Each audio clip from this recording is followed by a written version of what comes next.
Greetings all, and welcome to Sprues. In this inbox review, we'll be taking a look at two kits from Tasman Models, both of them boomerangs, one of them being the earlier CA-12 and the other being the latest CA-13/19. Both of these ones are kits I've picked up from a junk pile, so they were missing decals and instructions as it mentions on the box, and some of the smaller soft metal parts appear to be missing from the CA-12, but hopefully this video will still give you a good idea of what comes in these kits, and an indication as to the quality of these limited run toolings. So having a little look at the box, both of them are very similar, and according to Scalemates, this is the initial release, which basically features a profile of the included decal scheme on the side, along with the usual titles, the address for Tasman Models, and both kits have the same features mentioned, the main noticeable differences being the different camo, the lack of a spinner on the earlier model, and the later one having a taller antenna and the extended range fuel tank. The sides of the box are pretty much exactly the same, they're just a repeat of the titles. The back of both boxes features some of the various kits in Tasman's model series, and each boomerang has the other on the back side. Both boxes are side openers, and when I got them they had a single larger plastic bag which contained the sprues, and also inside of that a smaller bag containing the soft metal parts. Both kits also came with clear Vacuform canopies, although as you can see with one set from one of the kits I filled it up with milliput to use as my own template so I can vacuform spare ones for my other boomerang kits, or also if I find that the original kits ones were too yellow. Although neither kit came with its decals, so I can't really look at those, I was able to print out the instructions for the CA-13/19 from Scalemates, and these appear to be the original ones with the early release. And as you can see, they basically consist of verbal instructions for how to assemble the kit and add details, and they're pretty detailed, although there's obviously no visual representation of what you're actually doing, so it's a little bit harder to follow. They did include a sort of basic marking guide, which you can see here, although it's in black and white. But luckily it's a pretty simple scheme, with the aircraft basically being overall foliage green with a couple of white markings. But one nice feature is they actually include some very good reference images, even if they are in black and white. But they give you a fantastic idea of the assembly of the interior and engine, and some of the finer points and details. They've got a little bit of an index for what each photo represents, and a little bit of detail about painting certain parts and that sort of thing. So for a scratch building project, some pretty fantastic references, and very nice that they included them in the kit. Obviously at the time you would have had to go through books and that sort of things, but nowadays we also have the internet, which is fantastic. But still very good that they've included these. Both the CA-13/19 and the CA-12 kit have pretty much the exact same sprues here, the main difference being the soft metal parts. The plastic sprues themselves are pretty typical for what you'd get with a short run sort of production kit from a homegrown company.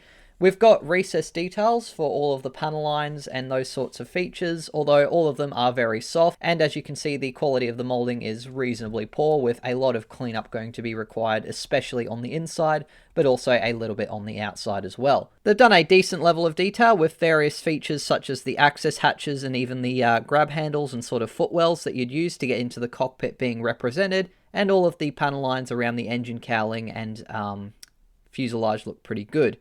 There is a bit of raised sort of bump texturing for the fabric rudder surface there, and we also have plastic wheels here, although they are again pretty simply molded and have a fair bit of flash, so we'll need some cleanup. The wings come in three parts here, with the lower wings here. Again, all recessed details, although they have done some raised bumps here for the cannon bulges, as well as for the sort of raised bit of structural elements on the wings. I believe these three bumps here, or raised sort of circles, are supposed to be the formation lights, so that's interesting that they've tried doing that. The Special Hobby Boomerang was noticeably missing them, but otherwise it's definitely a lot better detailed. Upper surface of the wings is a similar affair.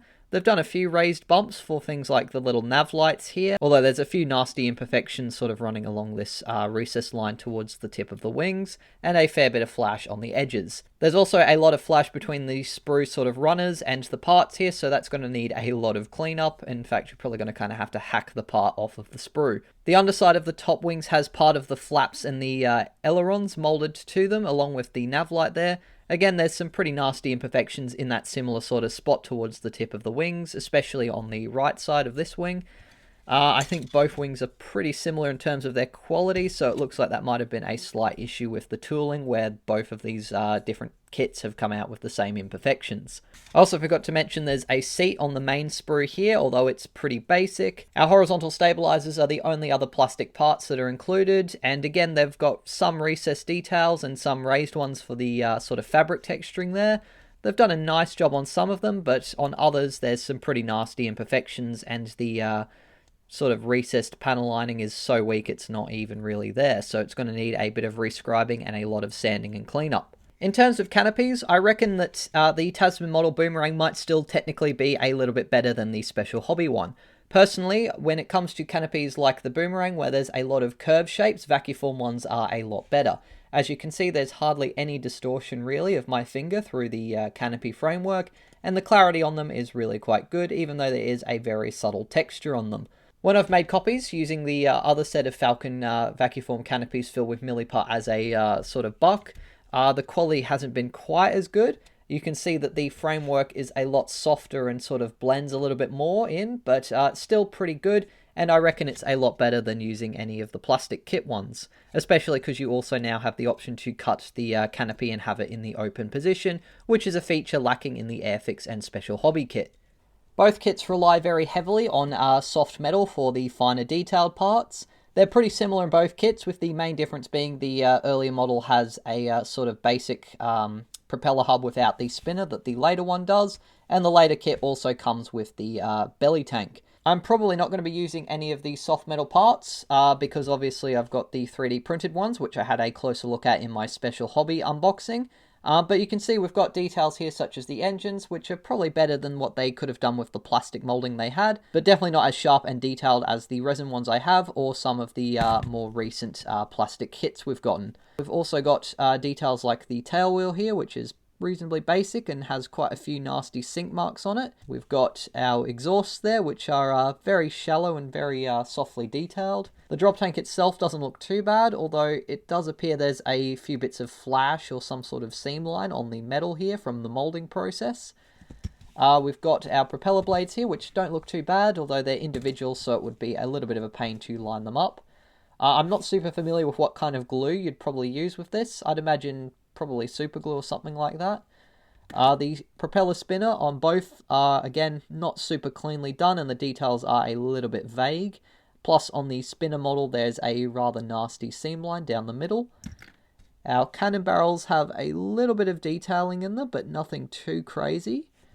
The landing gear struts are probably the best parts out of all of the soft metal ones, in my opinion. Generally, they look okay. Although I have noticed that one of them has a rather nasty amount of flash towards the end of it.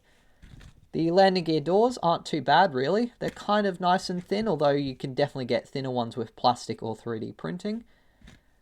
This appears to be the control column, which has a bit of flash of some kind on it. Not too bad, but definitely a lot better with the 3D printed one and plastic kits. The instrument panel is rather basic in both kits and basically just consists of the rough shape of the panel and then some vague holes drilled out for where the gauges would be, so yeah, pretty rudimentary. We've also got some gun sights included, the earlier version of the exhaust by the looks of things before they added the flame dampeners on them. So I believe I'm missing the propellers from the earlier Boomerang set, but fortunately I won't be using any of the soft metal parts for either kit, as you can definitely do better with resin 3D printed ones. So that wraps up my brief look at the Tasman models, both the CA-12 and the CA-13/19 Boomerang. So I can't really judge the quality of the decals as they weren't in these kits, but I'm assuming they would have been reasonably okay. It's safe to say this kit has definitely been far outclassed by the Special Hobby kit arriving, although obviously this one came out about 20 years before that one arrived. So for a while the Tasman Boomerang was a pretty good option if you had a bit more experience and wanted to do a more detailed and professional boomerang. So with the Special Hobby kit now on the scene, I would say you're much better off going with that one, since it's a lot more complete, a lot more cleanly molded, and has much better details out of the box. But I'm still looking forward to having a build of both of these kits at some point, and definitely giving them a bit of an upgrade and seeing how far I can push them using some of my 3D printed parts and what I've learnt cleaning up some of the other models I've done previously. Thank you very much for watching this video. I do hope you enjoyed it and got something out of it. If you did, please be sure to leave a like, and if you haven't already, subscribe to the channel so you don't miss any future videos. Feel free to share your thoughts on these kits and whether or not you think they would still be worth building even in 2026. And of course, a massive thank you to my wonderful patrons for helping me to fund buying other model kits, and the time I spend making these videos and designing 3D printed parts for my cults page. I plan to make build videos on both these kits at some point in the future, although given their quality it may take a little bit of time and clean up to actually put them together, so that might not be coming out for a little while still. But anyways, that's it for now, but until the next video, as always, take care and model on.